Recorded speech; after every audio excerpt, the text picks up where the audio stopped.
देवी शारदा, प्रभु श्री रामचंद्र, भगवान श्री गोपाल कृष्ण, श्री महारुद्र हनुमान, महर्षि श्री वेदव्यास, श्रीमद आद्य शंकराचार्य, सद्गुरु श्री ब्रह्मचैतन्य महाराज या सर्वांच्या प्रेरणेनं आणि तुम्हा सर्व मंडळींच्या आशीर्वादानं आज आरंभी गीतेवरचा विषय सुरू करण्यापूर्वी काही श्लोक म्हणायचे असतात. आज म्हणूया आपण ते. माझ्या नंतर म्हणायचं. मी अर्धा चरण सांगतो. वसुदेवसुतं देवं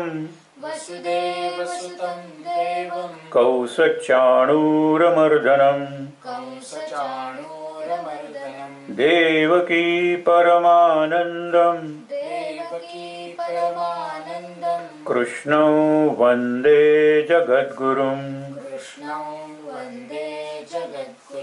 कृष्णौ वन्दे जगद्गुरुं कृष्णाय वासुदेवाय हरये परमात्मने प्रणतक्लेशनाशाय गोविंदाय नमो नमः. गीता सुगीता कर्तव्या किमन्यै शास्त्रविस्तरैः या स्वयं पद्मनाभस्य मुखपद्मात् विनिसृता सर्वोपनिषदो गावो दोग्धा गोपालनन्दनः पार्थो वत्सः सुधीर्भोक्ता दुग्धं गीतामृतं महत्. नारायणं नमस्कृत्य नरं चैव नरोत्तमं देवीं सरस्वतीं व्यासं ततो जयमुदीरयेत् ततो जयमुदीरयेत्. हरये नमः हरये नमः हरये नमः.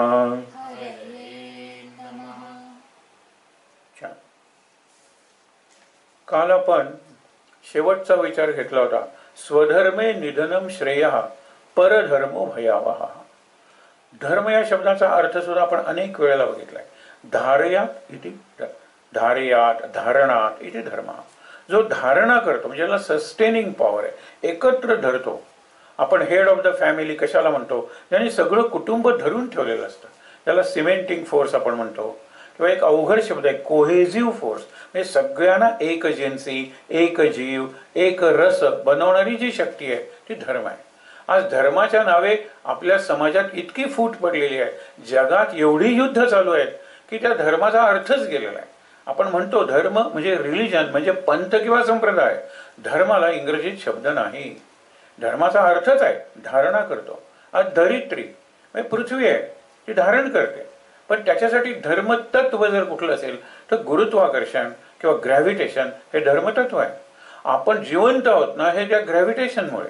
म्हणजे आपल्या या जिवंत असण्याचा धर्म जो आहे, अस्तित्वाचा जो धर्म आहे, त्याचं पहिलं तत्व ग्रॅव्हिटेशन आहे.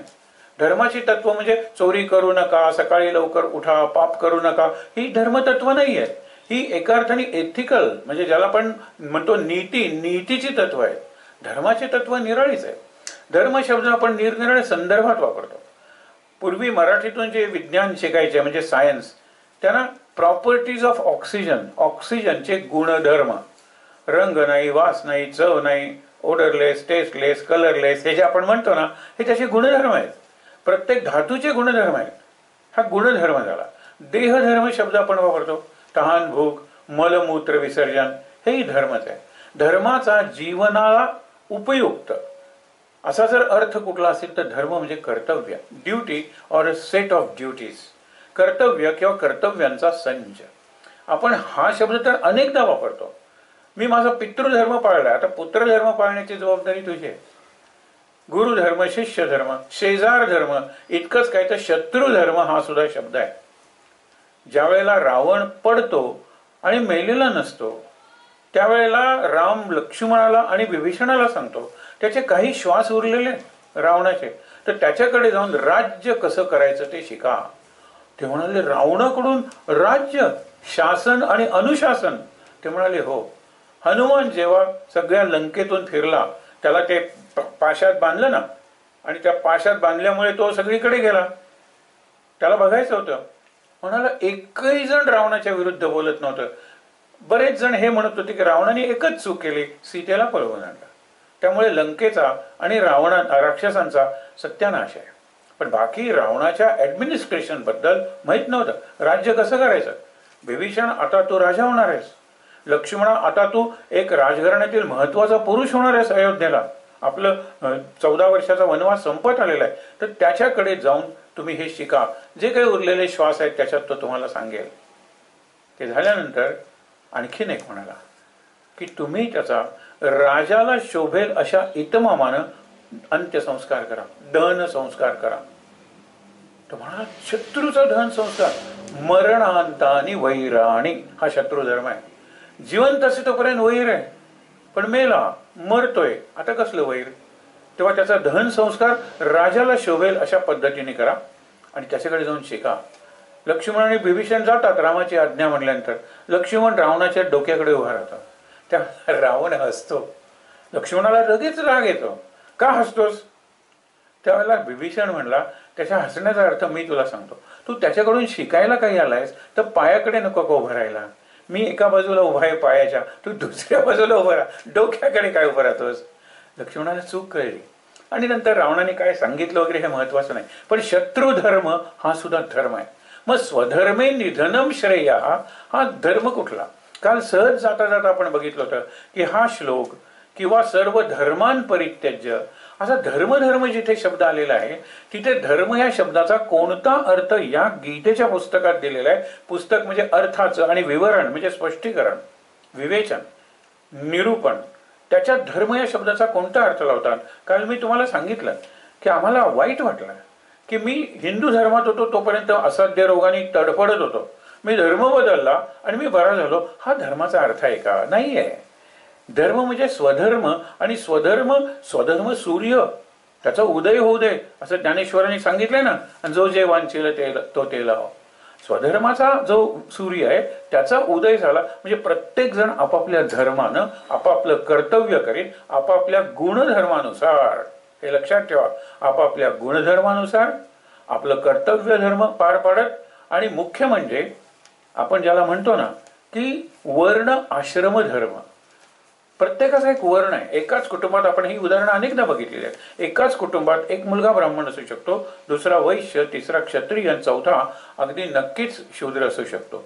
आणि शूद्र म्हणजे क्षुद्र नाही हा विचार लक्षात ठेवा. आणि ब्राह्मण केवळ जन्मानं ठरत नाही. हे सगळं गुण कर्म विभागशः आणि जन्मना जायते शूद्र, सगळेजण शूद्र असतात. संस्कारात द्विज उच्चते. आपण संस्कारांचा अर्थ घ्यायला नामकरण संस्कार, मग जावळ वगैरे काढायचा संस्कार, मग बोर नहाण वगैरे काढायचा संस्कार, नंतर मुंज वगैरे संस्कार. हे संस्कार म्हणजे परफॉर्मन्सचे विधी आहेत. ते संस्कार हा निराळा आहे. आपण पुढे उदाहरण बघणार आहोत. कृष्णाला तेच सांगायचंय की तुम्ही यज्ञ वगैरे करता, यज्ञाचा विधी अत्यंत चांगल्या पद्धतीने करता. आता यज्ञ इव्हेंट झाला तर थोडीशी 4-5 काहीतरी सुभाषित शिकून तो जो येणार आहे अनाउन्सर, आपण कॉम्पियर किंवा सूत्रसंचालक, तो मोठ्या आवाजात सगळं यज्ञाचं महत्व वगैरे सांगणार आहे. त्याला त्यातलं ओ की ठो माहित नाही आणि त्याला त्याचं ओ की ठोचं त्याला काही कर्तव्यही नाही. त्याचा यज्ञ विधी झाला, आमच्यासारखा यज्ञ कुणी केला नाही, हा अभिमान जर अहंकार जर वाढला असेल तर तुम्हाला यज्ञ कळला नाही. इदं न मम, इदम म्हणजे धिस आणि धिस म्हणजे प्रत्येक. सगळ्या वस्तू तुमच्या सांगून झाल्या की मग धिस म्हणजे माझी body, this hand is not mine. आणि म्हणून मागे एकदा आपण बघितलं होतं, माणूस कोणाला म्हणायचं, कुरल नावाचं तिरुवल्लुवर यांनी लिहिलेलं एक महाकाव्यच आहे. त्याच्यात अशा व्याख्या सुंदर आहेत. हा विचारच चांगला आहे की माणूस कुणाला म्हणायचं, म्हणजे मी मेल्यानंतर सुद्धा माझ्या हाडांवर समाजाचा हक्क आहे. तुम्हाला माझ्या हाडांवर समाजाचा हक्क म्हणजे समाजाला जर शेतीसाठी खत पाहिजे असेल, माझ्या हाडांचं खत करा. हाडं जाळून कोळसा करून त्याच्यावर जर आगळ्या चालवायच्या असतील जर, तर तुम्ही तेही करा. कारण हाडं माझी नाही, जीवन म्हणून मी मेल्यानंतर माझी हाडं सुद्धा समाजाच्या मालकीची आहेत असं मानून जो जगतो आणि मरतो त्याला माणूस म्हणायचं. आपण किती माणसं आहोत लक्षात ठेवा बरं. आपण स्वार्थ, प्रचंड स्वार्थ. आपण नंतर उदाहरणं बघणार आहोत. अर्जुनाचा प्रश्न आहे, कृष्णाने त्याला दिलेलं उत्तर आहे. आपण आत्ता जो विचार करतोय त्याला जोडूनच हा विचार आहे. तर म्हणून विचार करूया की माझा वर्ण काय आहे, म्हणजे मी मुळात चांगला शिकवू शकेन का, मला वाचनाची आवड आहे का, वाचलेलं लक्षात ठेवून त्याच्यावर मी चिंतन करतो का, तर मी ब्राह्मण आहे लक्षात ठेवा. नंतर मला हिशेब करायला आवडतात का, मला विक्री करायला आवडते का. काही जणांना लक्षात ठेवा की फटाके 100 रुपयाचे घेतात छोटी छोटी मुलं आणि त्याचे 200 रुपये करतात आणि 100 रुपये बाबांना परत देतात. हे वैश्य येतो आणि आवश्यक आहे, नाहीतर आपल्याला वस्तू मिळणारच नाही. हे चारही वर्ण आवश्यक आहेत आणि त्यातला अत्यंत आवश्यक वर्ण जर कुठला असेल तर तो शूद्रांचा आहे. कारण ते इतकी निरलस सेवा करतात. आपल्या घरातली आई ही शूद्र आहे लक्षात ठेवा. एका अत्यंत चांगला साने गुरुजींसारखा शिक्षक हा शूद्र आहे. ज्यावेळेला हॉस्टेलवर होते अंमळनेरला, हॉस्टेलचे ते एक आपण म्हणतो ना की सुपरवायझर होते, अधीक्षक किंवा काही, मुलांचे कपडे धुवायचे मुलं उठण्यापूर्वी. मुलं उठून त्यांच्या अंथरुणाच्या घड्या घालायचे. आई आहे ही, हा शूद्र आहे. त्याने पुस्तकं लिहिली त्यावेळेला ते ब्राह्मण होते. विचार करा ना तुम्ही. म्हणून हे चारही वर्ण आपल्यात असतात. एका कुटुंबात चारही वर्ण असतात आणि आपण सुद्धा निरनिराळ्या प्रसंगी निरनिराळ्या वेळेला निरनिराळ्या वर्णाप्रमाणे वागतो. एक उदाहरण मागे दिलं होतं ते लक्षात ठेवा. आपण धर्म बघतोय, वर्ण आणि आश्रम धर्म हा सगळ्यात महत्वाचा शब्द आहे. पण आपण दोन्ही शब्द वर्ण आणि आश्रम हे एवढे वादविवादाचे विषय बनवलेले आहेत, कॉन्ट्रोवर्शियल, नको ते बनायला. आपण समजून घेऊया ना. वर्णातलं मूळ शब्द आहे वृणोती, निवडणे. आणि निवडणे जर अर्थ आहे तर जन्मापासून कसा येईल. जन्मात पण मी आई वडील निवडलेत का, नाहीये. मी म्हणून कर्ण म्हणतो ना की मी जन्मापासूनच ठरवलं होतं की मी धनुर्विद्येत अत्यंत सगळ्यात चांगला धनुर्धारी होईन. मी क्षत्रियच आहे. जन्मना जायते शूद्रा संस्कारात द्विज उच्चते. माझ्यावर हे संस्कार झाले कारण तो सूर्यपुत्र आहे म्हणून तो परशुरामाकडे जातो वगैरे वगैरे कथा आपल्याला माहित आहे. पण मला सांगायचं आहे काय की ज्या वेळेला आपण वर्ण आश्रम धर्म म्हणतो, उदाहरण दिलं होतं आपण, एक पिकनिकला घेऊन एक शिक्षक जातोय. या शिक्षकाचा वर्ण कुठला, तो म्हणतो आपण जाणार आहोत तिथे इंडस्ट्रियल इस्टेट आहे, तिथे एक मोठं प्रदर्शन आहे, त्याची माहिती मी तुम्हाला सांगतो, मी इंटरनेटवरून मिळवलेली आहे. तर आपण काय पाहायचं त्या प्रदर्शनात, त्यावेळेला आपल्याकडे वही आणि पेन असलंच पाहिजे. कारण आपण महत्वाच्या नोंदी, तुला काय आवडलं, कसं आवडलं. एक जण विद्यार्थी लिहिल की अरे बापरे हे 1200 वर्षापूर्वीच आहे आणि त्या वर्षापूर्वी म्हणजे 800 वर्ष ही वस्तू अजून टिकून आहे, असं काहीतरी त्याची प्रतिक्रिया असेल की नाही. त्या प्रतिक्रिया तुम्ही तिथे नोंदवा. याला नॅरेटिव्ह म्हणतात. मी जातो, वर्णन करतो, ते डिस्क्रिप्टिव्ह आहे. प्रदर्शन होतं, मोठं होतं, इतक्या खोल्या होत्या, इतक्या वस्तू होत्या, हे डिस्क्रिप्शन आहे. पण ते पाहून मला काय वाटलं हे नॅरेशन आहे. हे फार महत्वाचं आहे. शिक्षक हे सगळं त्यांना सांगतो, त्यावेळेला तो ब्राह्मण आहे, तो ज्ञान देतो. नंतर म्हणतो प्रत्येकाने 50-50 रुपये आणले पाहिजेत.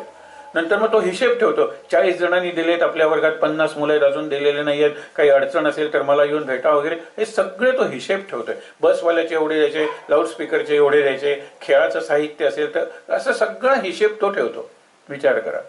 नंतर तिथे गेल्यानंतर सगळ्या व्यवस्थांची जबाबदारी तो स्वीकारतो. बाकीच्या शिक्षकांना म्हणतो तुम्ही खेळा मुलांबरोबर किंवा गप्पा मारा किंवा आपण स्वयंपाक करून आणलेला आहे तो गरम करा, काही करा तुम्ही, पण हा व्यवस्थांकडे लक्ष देतो. पाणी आहे का प्यायचं नीट, हा आपण ते आणलं होतं ते आहे का बरोबर, पहिल्यांदा मुलांना 11 वाजता सरबत द्यायचंय, त्याच्यात हे सगळ्या व्यवस्था तो इतक्या व्यवस्थित बघतो. हा त्यावेळेला क्षत्रिय आहे. जर एखादी अडचण आली तर ती अडचण लगेच दूर करतो. मुली जर बाजूला जरा गेल्या तर तिकडचे गुंड आले तर मुलींना तो इकडे बोलवतो आणि गुंडांना समज देतो. त्यांच्याशी 2 हात करायची सुद्धा त्याची तयारी असते. आणि शिक्षक मारतोय बघितल्यानंतर बाकीचे विद्यार्थी नक्कीच मदत करतात. हा क्षत्रिय आहे त्यावेळेला. आणि कुठलीही सेवा करायला तुम्हाला 3 दगड मी आणून देतो, 3 दगडात आग मी घालून देतो, मग पातेलं वर ठेवून देतो, कारण जड आहे ते, तापवा तुम्ही आणि मला बोलवा, मला बोलवा, मला बोलवा. हा शूद्र आहे? म्हणजे एका शिक्षकाने हे 4ही वर्ण आहेत की नाही आहेत, हा विचार करा तुम्ही. आश्रम, आश्रम म्हणजे ब्रह्मचर्य आश्रम, गृहस्थ आश्रम.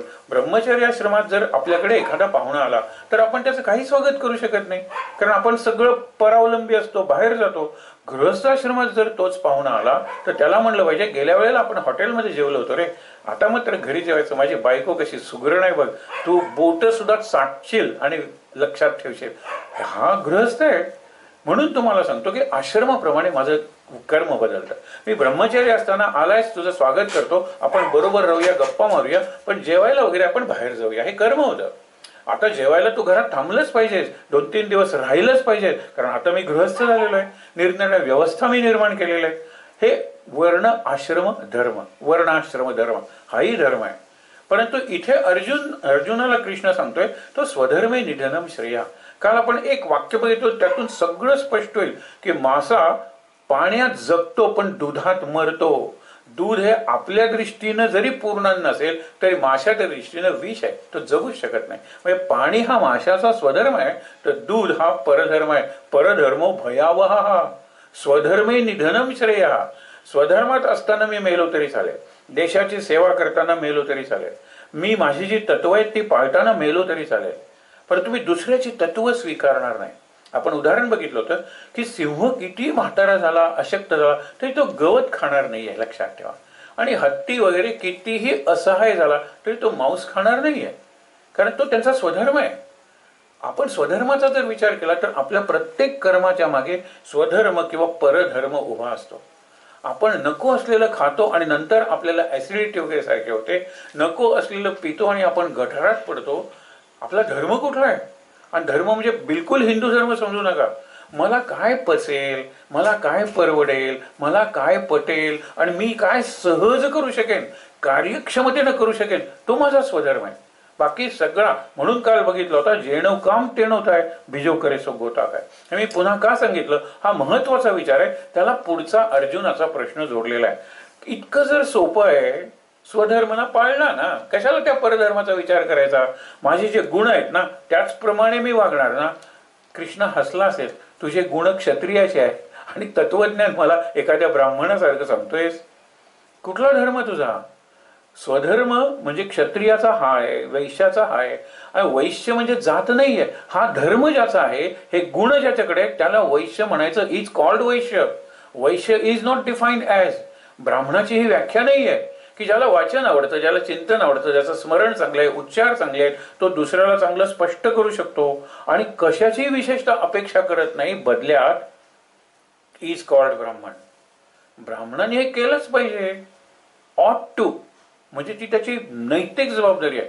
करत नसाल तर असं जे जे करत असेल, जो जो करत असेल, तो कोणत्याही जातीचा असला तरी त्याला ब्राह्मण म्हणलं पाहिजे. इज कॉल्ड ब्राह्मण. हा मुद्दामून शब्द लक्षात ठेवा. अर्जुन विचारतो, हे जर असं आहे, अथ केन प्रयुक्तो यम पापम चरति पुरुषः. पुरुष म्हणजे माणूस. मग माणूस पाप का करतो? परधर्मात गेल्यानंतर माझ्याकडून हिंसा घडणार आहे, माझ्याकडून चुका घडणार आहेत, माझ्याकडून आत्मघाताबरोबर अपघात किंवा आघात सुद्धा दुसऱ्यावर घडणार आहे. मग मी का तसं वागतो? कृष्णा मला सांग. अनिच्छन अपि, माझी इच्छाच नाहीये वाईट वागण्याची, पाप करण्याची माझी बिलकुल इच्छा नाही. मग बलात्कारानं, बळजबरीनं माझ्याकडून पाप कोण करून घेतो? हा आपला प्रश्न आहे ना. आपण नेहमीच म्हणतो देवच जर बुद्धी देतो तर पाप करण्याची बुद्धी का देव देतो? याचं उत्तर भल्या भल्यानं सुचत नाही. महाराजांनी त्याचं एवढं मार्मिक उत्तर दिलेलं आहे, आपण बघूया. ते काय सांगतात माहिती आहे ना, रात्र आणि दिवस या दोन्हीचं कारण सूर्यच आहे. दिवस सूर्याच्या असण्यानं आहे, तर रात्र सूर्याच्या नसण्यानं आहे. प्रेझेन्स ऑफ सूर्य, सन और गॉड, हा दिवस आहे, ते पुण्य आहे. ॲब्सेन्स ऑफ द सन हे पाप आहे, ते दुष्कर्म आहे. इतकं सरळ आहे ना. म्हणजे देव आहे तुझ्या मनात, तुझ्या कर्मात, बरोबर, तुझ्या भानात, अवेअरनेस मध्ये, तर तुझ्याकडून पुण्यच घडेल ना. आणि देव नाही आहे अशा भावनेनं तू करतोस म्हणून तुझ्याकडून पाप घडतं. पापाला आणि पुण्याला देवच जबाबदार आहे, जसा रात्रीला आणि दिवसाला सूर्य जबाबदार आहे. पण एक गोष्ट असण्यामुळे घडते आणि एक गोष्ट नसण्यामुळे घडते. काय सुंदर उत्तर दिले महाराजांनी, हे लक्षात ठेवा. अथ केन प्रयुक्तोयम पापम चरती पुरुषः अनिच्छन अपि वार्ष्णेय बलात् इव नियोजितः. वार्ष्णेय जरा अवघड शब्द. वृष्णी, अंधक हे निरनिराळी यादवांची कुळ आहेत. त्याच्यात वृष्णी कुळात याचा जन्म झालेला आहे कृष्णाचा, म्हणून वृष्णी कुळात जन्मलेला तो वार्ष्णेय. अर्जुनाने किती अवघड शब्द वापरलाय, पण संशोधन असंही झालेलं आहे लक्षात ठेवा गीतेवर, की अर्जुनाने कृष्णाला किती निरनिराळ्या नावाने हाक मारलेली आहे गीतेत. कधी वासुदेव म्हणतो, कधी कृष्ण म्हणतो, लक्षात ठेवा. आता वार्ष्णेय म्हणतो, असे निरनिराळे. आणि कृष्णाने सुद्धा कधी पार्थ, कधी अनघ, कधी अर्जुन, कधी कौंतेय म्हणलंय ना. संशोधनात साधारणतः सुमारे 20, मी सुमारे म्हणतो, कृष्णाने अर्जुनाला हाका मारलेल्या आहेत निरनिराळ्या नावाने, आणि अर्जुनाने सुद्धा कृष्णाला साथ घातलेली आहे, संबोधन केलेलं आहे जवळजवळ तितक्याच नावाने. आता वार्ष्णेय हे कृष्णा बलात्, बळजबरीनं, मला करायचं नाही तरी केलंच पाहिजे, तुला मी करतो, असं कोण आहे, असा प्रश्न विचारल्यानंतर कृष्णाने त्याला लगेच उत्तर दिलेलं आहे. काम एष क्रोध एष रजोगुण समुद्भवा. काय म्हणतो? काम एष क्रोध एष रजोगुण समुद्भवा महाशनो महापापमा विद्धी एनम इह वैरिणम. तुझा वैरी कोण आहे? तर काम हा वैरी आहे. काम म्हणजे कामना, इच्छा. काम वासना म्हणल्या तर आपल्याला सेक्स वगैरे आठवतं, पण कामना, इच्छा, सगळ्या डिझायर, राज्यांचं पाहिजे ही कामनाच होते. द्रौपदी पाहिजे ही कामनाच होते. आपण द्रौपदीच्या वेळेला काम वासना शब्द वापरतो, पण काम जर माझा सिद्ध झाला तर लोभ आणखीन आणखीन हवासा वाटतो, आणि काम माझा जर पूर्ण झाला नाही तर क्रोध, राग येतो. काम एष क्रोध एष, ह्या दोन निराळ्या गोष्टी नाहीत, कामच मुख्य आहे. आणि तो कसा? रजोगुण समुद्भवम, तो रजोगुणातून आलेला आहे. रजोगुणाची प्रतीक तुम्हाला दोन सांगतो. एक आपला जो ब्रह्मदेव आहे ना, तो रजोगुणी आहे. पुढे आपण बघणार आहोत शेवटी विष्णूचं. विष्णू हा सत्वगुणी आहे आणि शंकर हा तमोगुणी आहे. तो रागवतो सुद्धा, तांडव काय करतो, क्रोधाग्नी, तिसऱ्या डोळ्यातून अग्नी काय निर्माण करतो, तो कामच करतो संहाराचं. पण संहार, हिंसा हे तमोगुण मानलेले आहेत.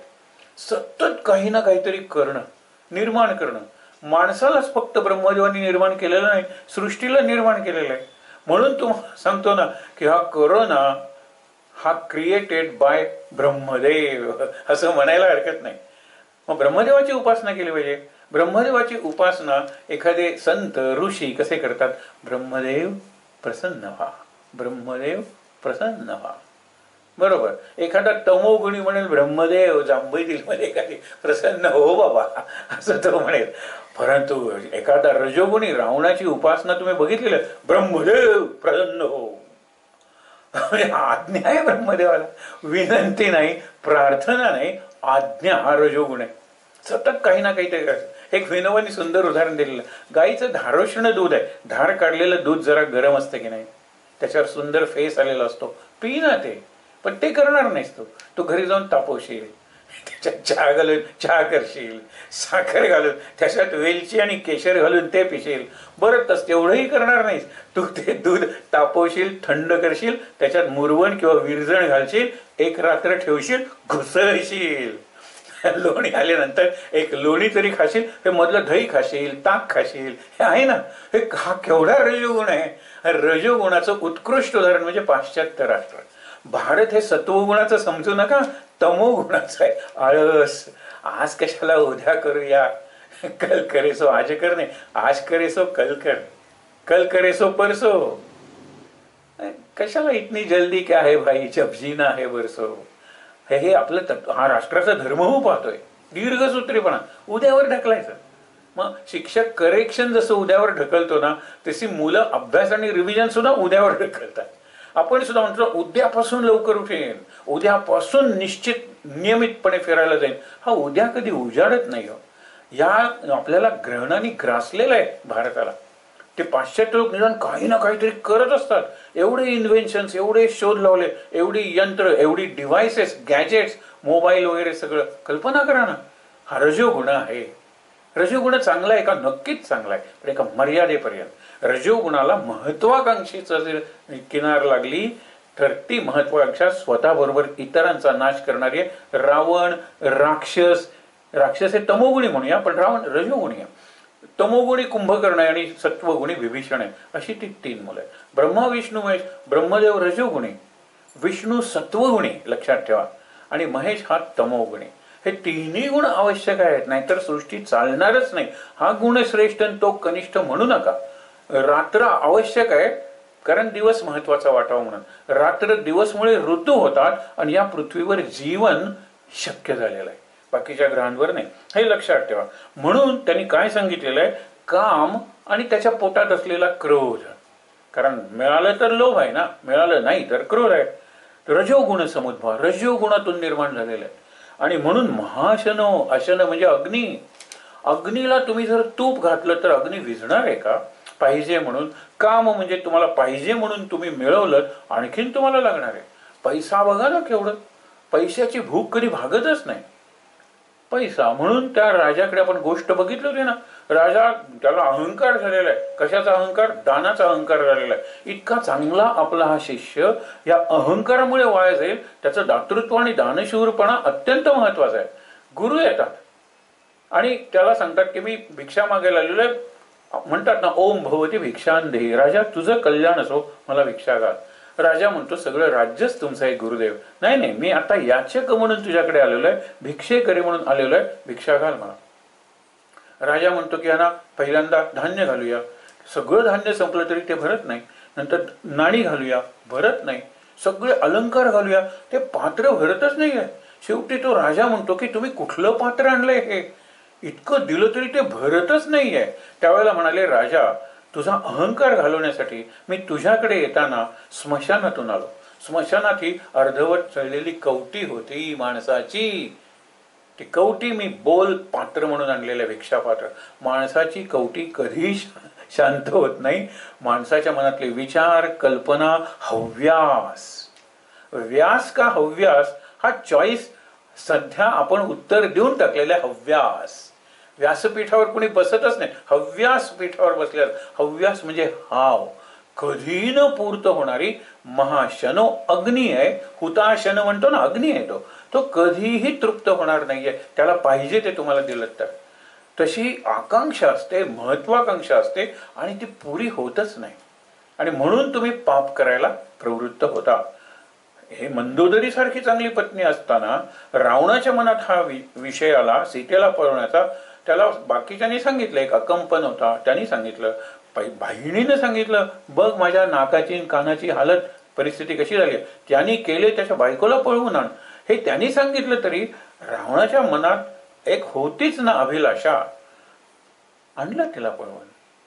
म्हणून लक्षात ठेवा की काम, त्याच्या पोटात असलेला क्रोध किंवा लोभ, काम, क्रोध, लोभ ही नरकाकडे जाणारी 3 दारं सांगितलेली आहेत. 3 दारं म्हणजे 3 स्वतंत्र दारं नाही. एक दार आहे आणि ते असे उघडणारी असतात ना 3 दारं, इकडून जा तिकडून जा मधून, तशी असते 3 दारं. मध्ये काम आहे, क्रोध आहे आणि लोभ आहे.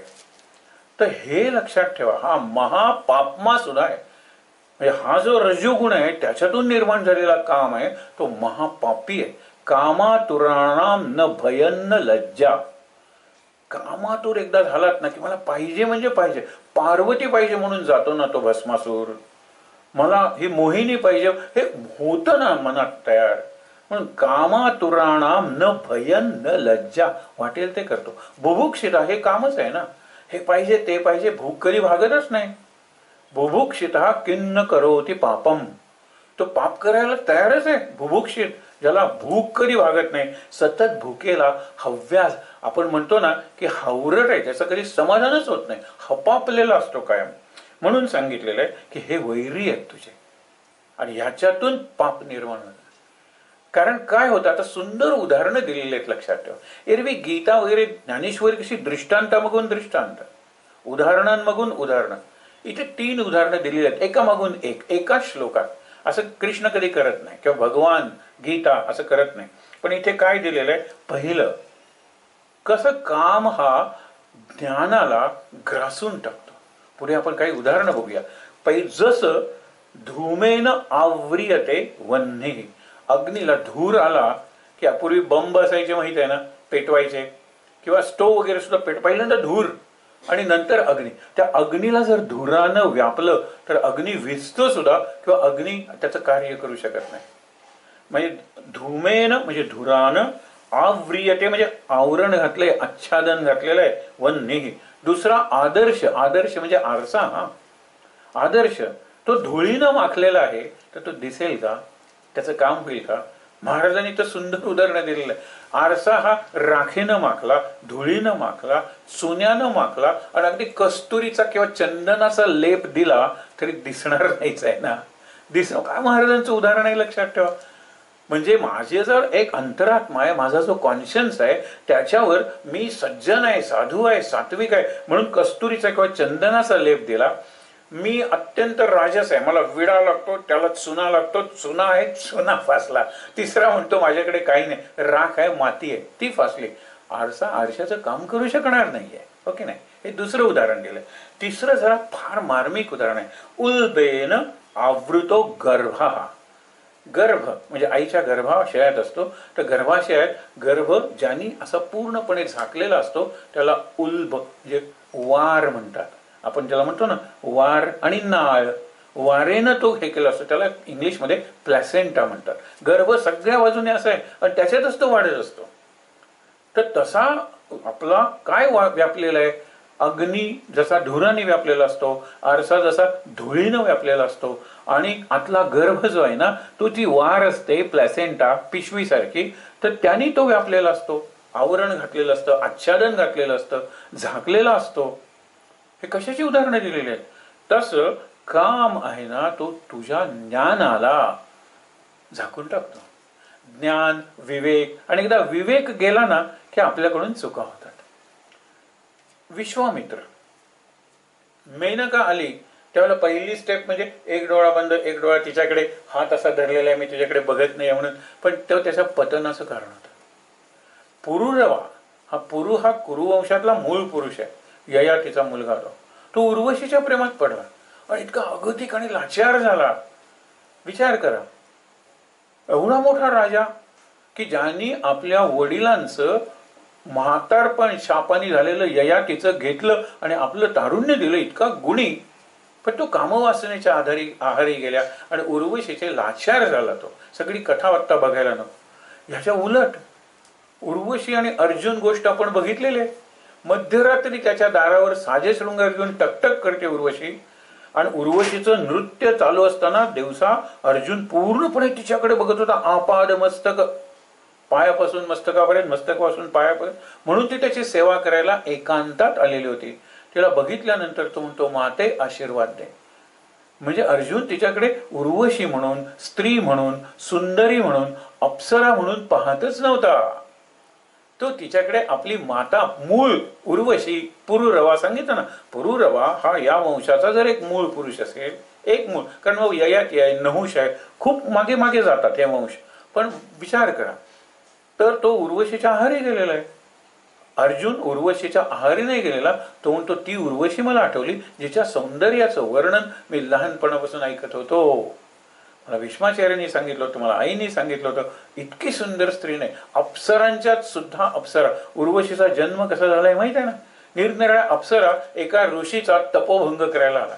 कारण इंद्राला भीती वाटली, यांनी तप पूर्ण झालं आणि यांनी सांगितलं, मला इंद्राचं सिंहासन पाहिजे, स्वर्गाचं राज्य पाहिजे, तर मला ते सिंहासन रिकामं करावं लागेल. ही इंद्राला कायम भीती आहे. तर ते अप्सरा येऊन नृत्य करायला लागतात, संगीत करायला लागतात, चाळे करायला लागतात, हावभाव करायला लागतात. त्यावेळेला तो म्हणाला, तुम्हाला काय वाटतं की तुम्ही मला प्रलोभनात किंवा लोभात किंवा मोहात पाडणार आहात? अरे बघा तुम्ही. म्हणून त्याने आपली मांडी, त्याला उरू म्हणतात, ती मांडी मारली, त्यातून उर्वशी तयार झाली. सगळ्या अप्सरा बघतच राहिल्या तुझ्याकडे, एवढी सुंदर स्त्री.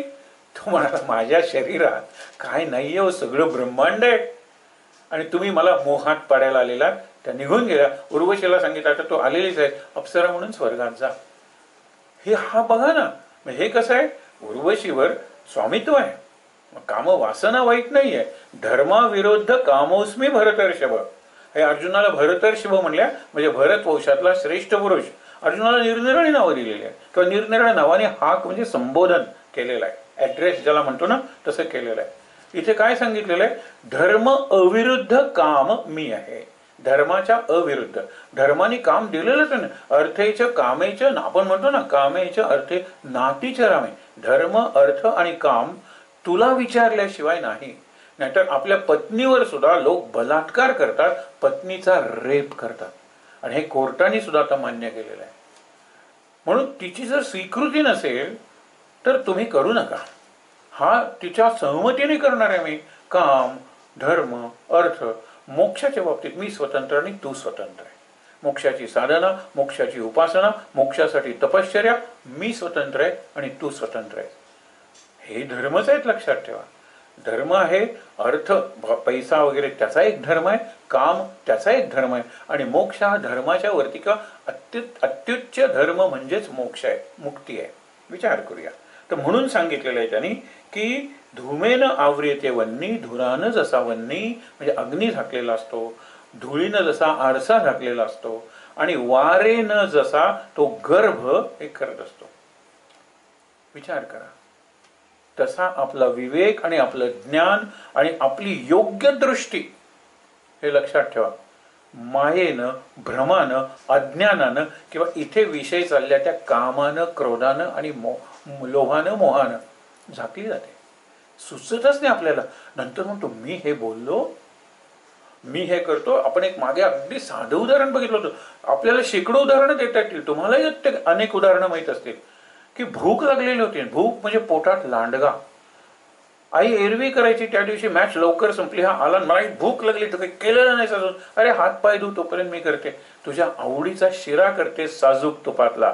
नरेंद्र पुढे विवेकानंद झालं तेव्हा, अगे तू मूर्ख आहेस, तुला मुलाबद्दल प्रेमच नाही, तू माझी आई आहेस की नाही कोणाच ठाऊक, वगैरे वगैरे बोलतो. इतक्यात वडील मागून येतात, आई काहीतरी म्हणणार, इतक्यात ते म्हणतात की त्याला बोलू दे. आणि नंतर ते शब्द ऐकतात. आई म्हणते माझा शिरा झालाच रे. त्यांनी जे शब्द वापरले होते, नरेंद्राचं टेबल होतं अभ्यासाचं, समोरची भिंत पांढरी होती, वडिलांनी कोळसा घेतला आणि आज नरेंद्र आईला हे शब्द बोलला. गाढव कुठली, मूर्ख कुठली, माझ्यावर प्रेमच नाही, माझी आई आहेस की नाही, हे लिहिलं. याला तृप्त झाला ना, तो लांडगा तृप्त झाला. आता अभ्यास करतो म्हणून आला, बघतो तर नरेंद्र हे शब्द बोलला, मी आईला हे शब्द बोललो. मनस्वी होता नरेंद्र लहानपणापासून. गेला धावत आणि ओक्सा बोक्षे रडला. आई मी हे तुला बोललो, माझी भूक बोलत होती, पोटात लांडगा बोलत होता, तुझा लाडका बिले म्हणजे नरेंद्र बोलत नव्हता. हे लक्षात घ्या. म्हणून पुढे बघूया, पुढे कृष्ण काय सांगतो, म्हणजे भगवान काय सांगतात ते बघा. इंद्रियाणी मनोबुद्धी अस्य अधिष्ठान उच्यते. याचं अधिष्ठान काय? काम व्यक्त कसा होतो? काम वासना म्हणजे क्रोध, लोभ सगळे आले, षड्रिपू आपण म्हणतो, ते व्यक्त करण्यासाठी त्यांना काहीतरी माध्यम लागेल ना. आता मी बोलतोय, मला वाणी आहे, ठीक आहे, पण माझा घसा काम करतोय, मी जिवंत आहे, माझी सगळी यंत्रणा काम करते. हे आहे ना, नुसतं यंत्र लागत नाही, यंत्रणा लागते. नुसती यंत्रणा आणि यंत्र पुरत नाही, ती चालवणारी शक्ती पाहिजे. याची यंत्रणा चांगली आहे, यंत्र चांगलं आहे, करंट गेला, काय करणार आहे? या सगळ्या गोष्टी लागतात.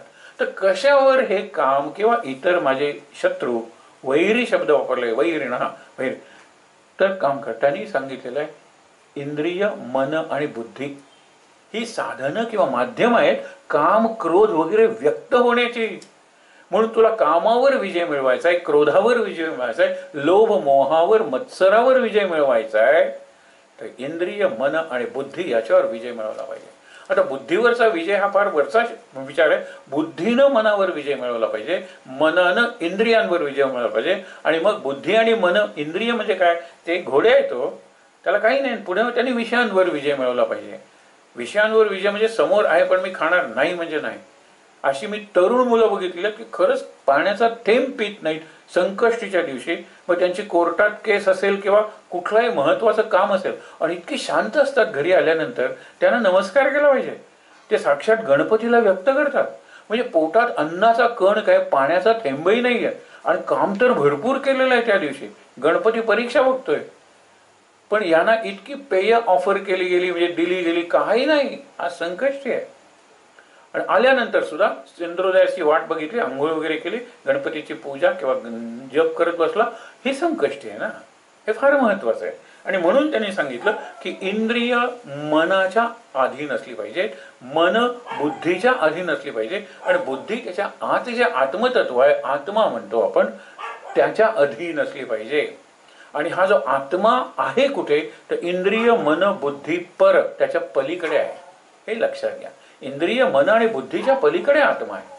म्हणून आत्मा तुम्हाला बुद्धीनंही दिसणार नाही. बुद्धी सांगेल इथे माझी हद्द संपली, पण दिशा तुझी योग्य आहे, जा पुढे.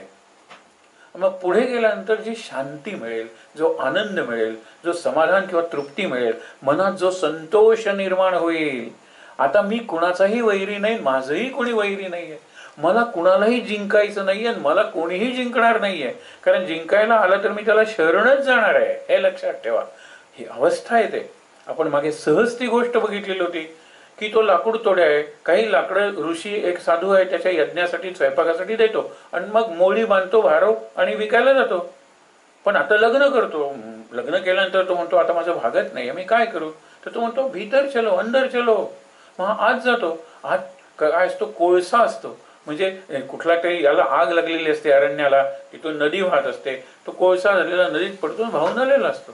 हा कोळशाचा व्यापार करायला लागतो, पैसे जास्त मिळतात, त्याला मुलं होतात, परत पुरत नाही. मग तो म्हणतो अंदर चलो. मग आत गेल्यानंतर चंदनाची झाडं असतात, चंदनाची लाकडं विकून आणखीन पैसे मिळतो. मिळवल्यानंतर तो मग आता आपले व्यवसाय वाढवतो, ब्रांच काढतो, तिथे नोकर नेमतो. हे सगळं परत पैसे पुरतच नाही. अंदर चलो, भीतर चलो. आणि मग तो काय म्हणतो की आत गेल्यानंतर त्याला खाण लागते, लोखंडाची, मॅंगॅनीजची आपण म्हणतो. मग आता हा व्यवसाय एवढा वाढतो, पुरत नाही पैसा, अजून आत जा. कॉपर म्हणजे तांब्याची खाण लागते, आणखीन पैसा मिळतो. हा व्याप वाढवतो, पैसा पुरतच नाही, आणखीन आत जा. चांदीची खाण, आणखीन आत जा. सोन्याची खाण, आणखीन आत जा. हिऱ्याची खाण. तो म्हणतो आता मी एकतर थकलो, किती व्याप वाढतोय, आणि ह्याचं त्याचं पाहता पाहता मला पैसा परवडत नाही, मनशांती नाही आहे. काय करू मी. अंदर चलो. यावेळेला भीतर चलो, अंदर चलो. आज्ञासारखं तो ऋषी किंवा साधू म्हणत होता, आता तो शांतपणे सांगतो भीतर चलो.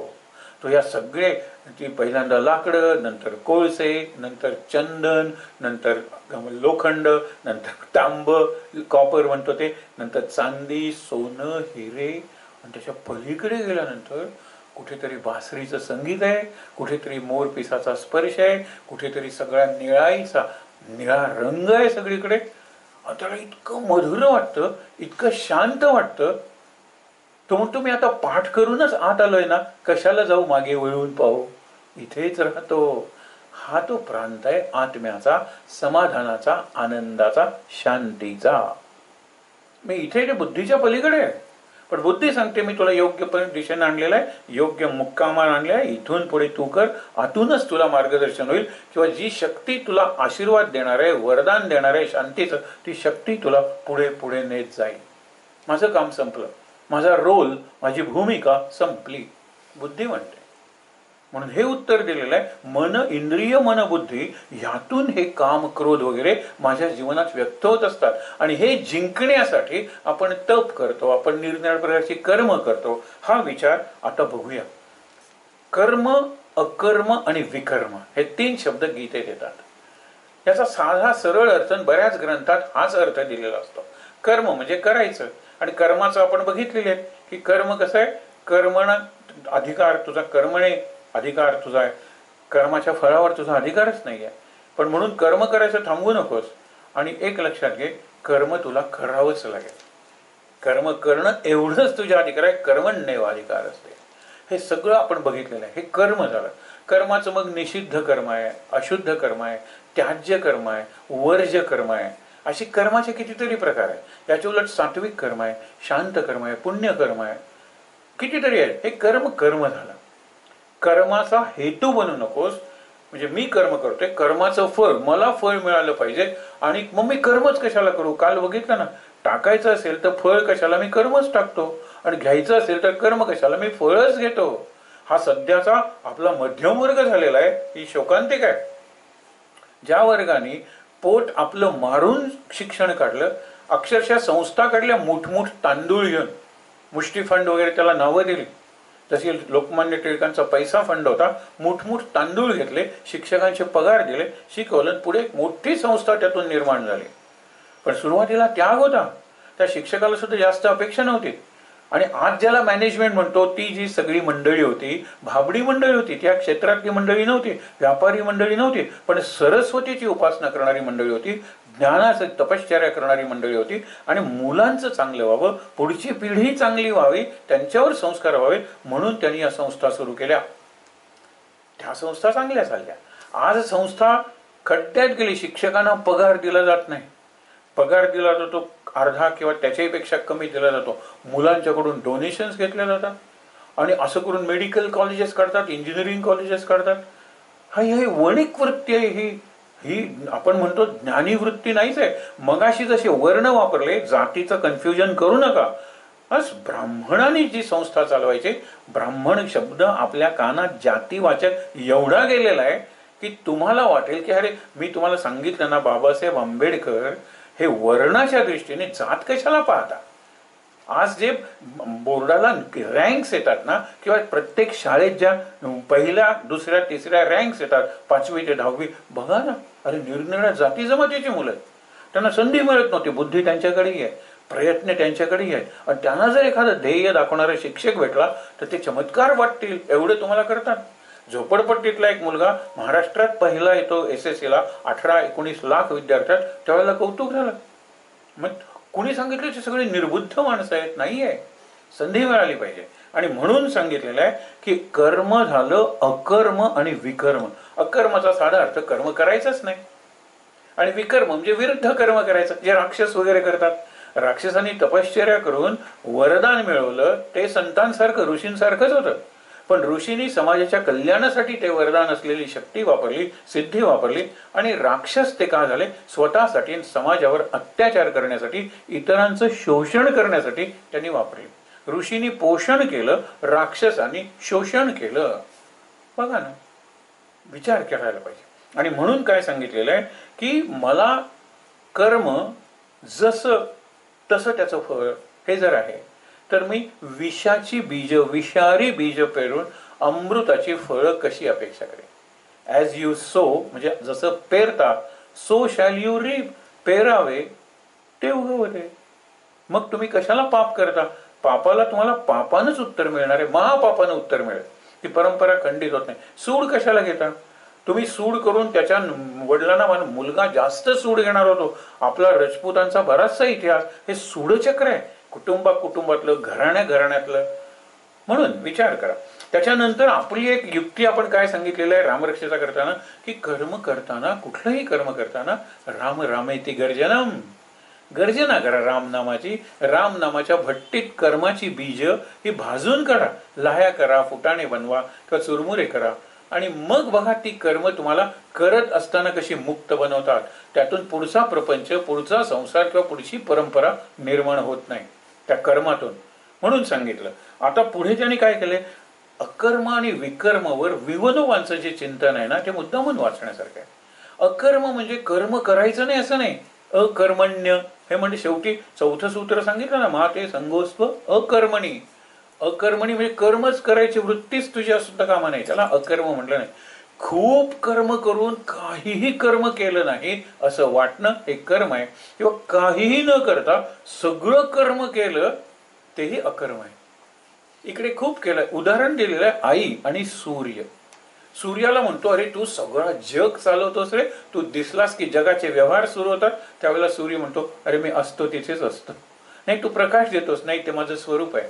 नाही, तू उष्णता देतोस. अरे ते माझं, एका अर्थाने माझा धर्म आहे तो, त्याच्याशिवाय मी राहू शकत नाही. मग सूर्य काहीही करत नाही हो, तो फक्त असतोच. पण तो दिसल्यावर किती कर्म त्या भागात जगाच्या सुरू होतात.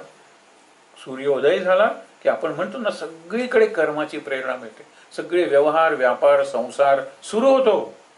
सूर्य काहीच करत नाही, हे अकर्म आहे, काहीच करत नाही. आई हे दुसऱ्या प्रकारचं उदाहरण आहे. आपण उदाहरण मागे बघितलं होतं की घरात जर एखादा कार्यक्रम आहे, 100 पाहुणे आलेले आहेत, आई सगळ्यात आधी उठते. दिवसभर काम करते, पाठ सुद्धा दुपारी टेकत नाही. आणि अशा वेळेला रात्री तिची मुलगी किंवा मुलगा म्हणतो, आई मला रात्रभर अभ्यास करायला पाहिजे ग, परीक्षा जवळ आलेली आहे, थोडा चहा करून देतेस का? तो दमली असशील नाही. मला मेलीला दमायला काय झालंय, हे आईचं वाक्य. मला मेलीला दमायला झालं का, सकाळपासून मी केलंच काय? अगं एवढं का? अगं ते मला करायचंच होतं, म्हणून तर मी आई आहे ना. माझा स्वधर्म आहे काम करणं, कशाची अपेक्षा न करता, न थकता सुद्धा. मी तुला एक कपभर कशाला, एक फ्लास्क भरून देते, तुला अभ्यास करायचा ना, झोप आली ना, एक घोटभर घे. ही आई आहे. खूप कर्म करून सुद्धा काहीच कर्म केलेलं नाही. तो काळ होता ज्या वेळेला विनोबांची प्रवचनं धुळ्याच्या त्या तुरुंगात सांगितली गेलेली आहेत, दर रविवारी एक, आणि साने गुरुजींनी लिहून काढलेली. तर त्याच्यात उदाहरण दिलेलं आहे गांधीजी. व्हॉइसरॉय इथे जे होते ना, गव्हर्नर जनरल वगैरे, त्यांनी राणीला पत्र लिहिलेलं इंग्लंडमध्ये की काही कर पण गांधीजींना अटक करू नका, डोंट अरेस्ट गांधीजी. कारण काय होतं लक्षात ठेवा, अकर्माचं दोन्ही उदाहरण आहे. गांधीजी ज्या वेळेला बाहेर असतात, तुरुंगात नसतात, त्यावेळेला ते जिथे आहे तिथे किंवा जरा आजूबाजूला त्यांचा प्रभाव पडत असतो. दांडी यात्रा काढली, वाटचेवरचे लोक त्यांना जमत गेले, दांडी यात्रा जमत गेली, बस अटक करू नका. तिथे तुम्ही अटक केली आणि तुरुंगात टाकलं तर हे गांधीजी को आपण म्हणतात ना की कारावासात नेलेलं आहे. अरे गांधीजी सगळा देश पेटून उठतो.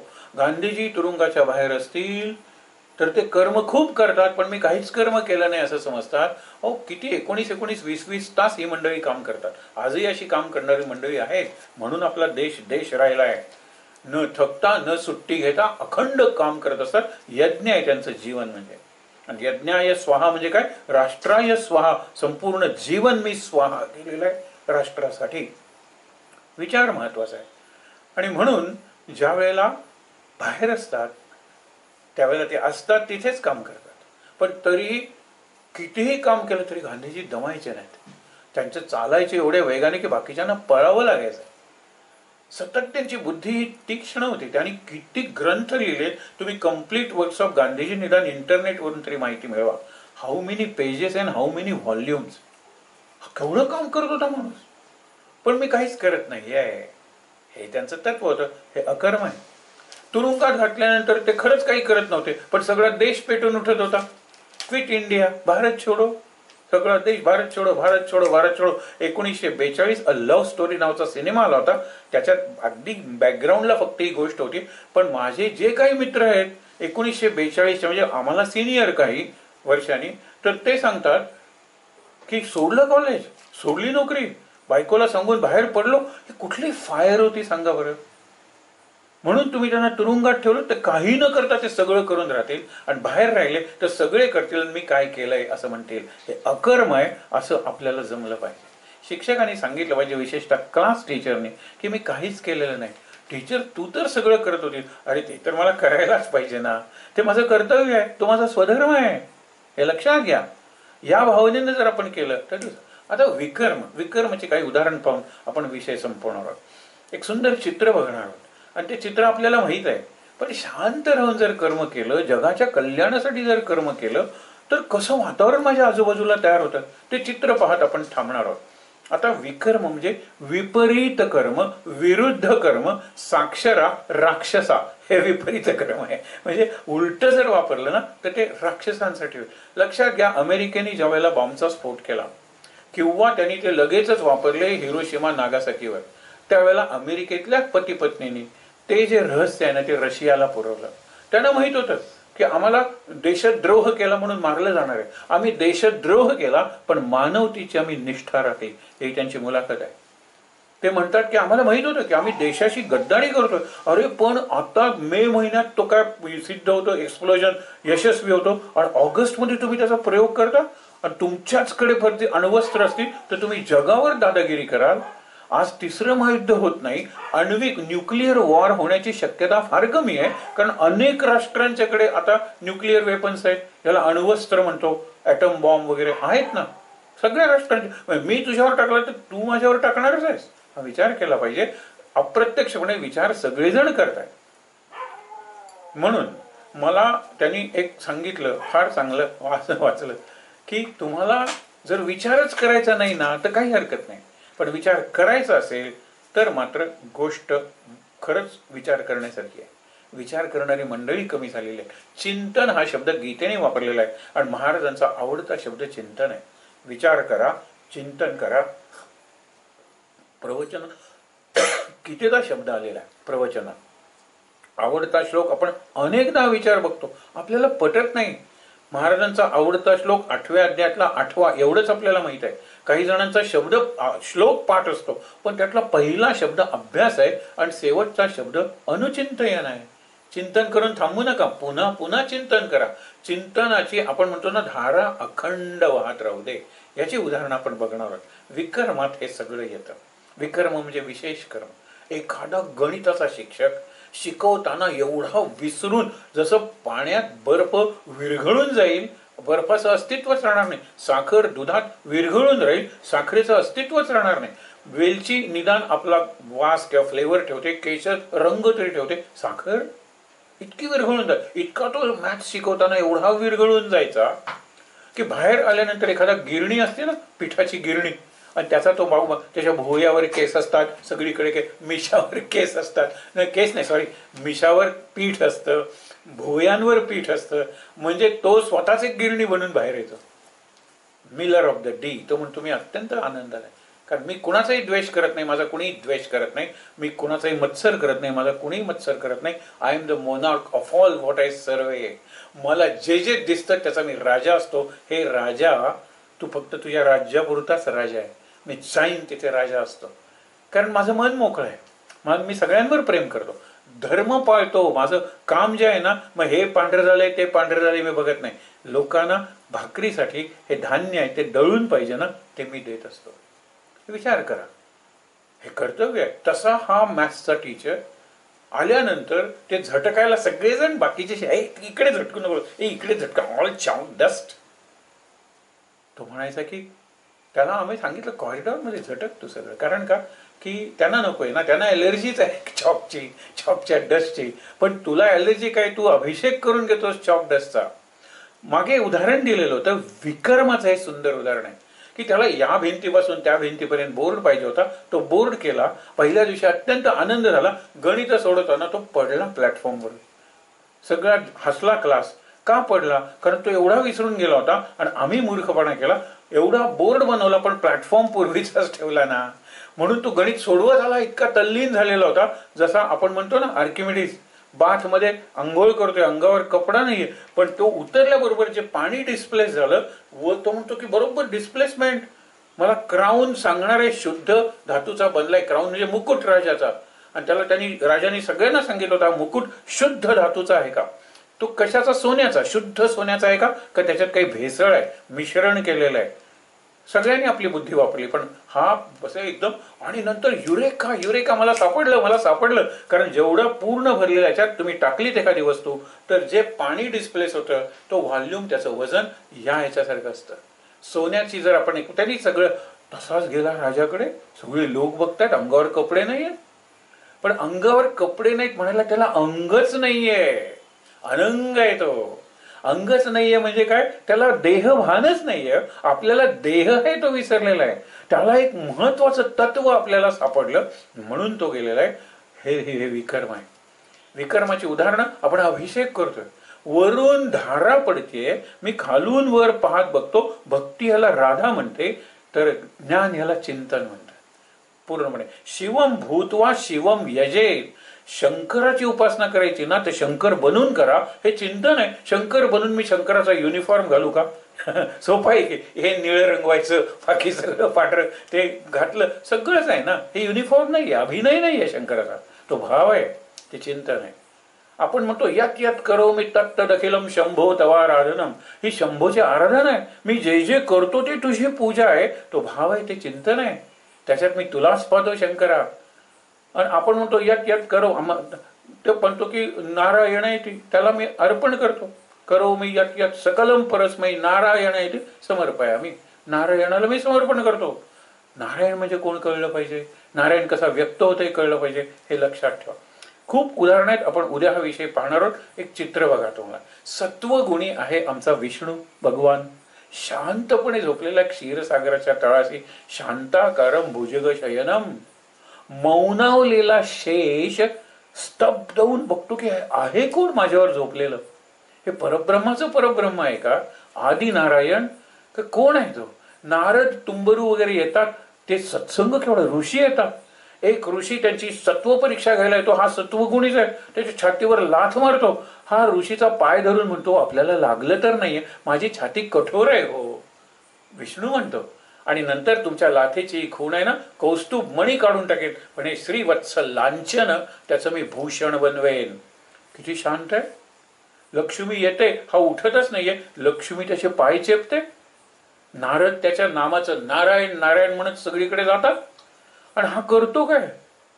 हा काहीच करत नाही. जगाचं कल्याण आणि जगाला कल्याणकारी वरदान, प्रतिपालन, पाळतो जगाला. आपण म्हणतो ना, जन्म देतो, पालन करतो आणि संहार करतो, अशा त्या 3 देवता आहेत. हे विष्णूचं वर्णन आहे.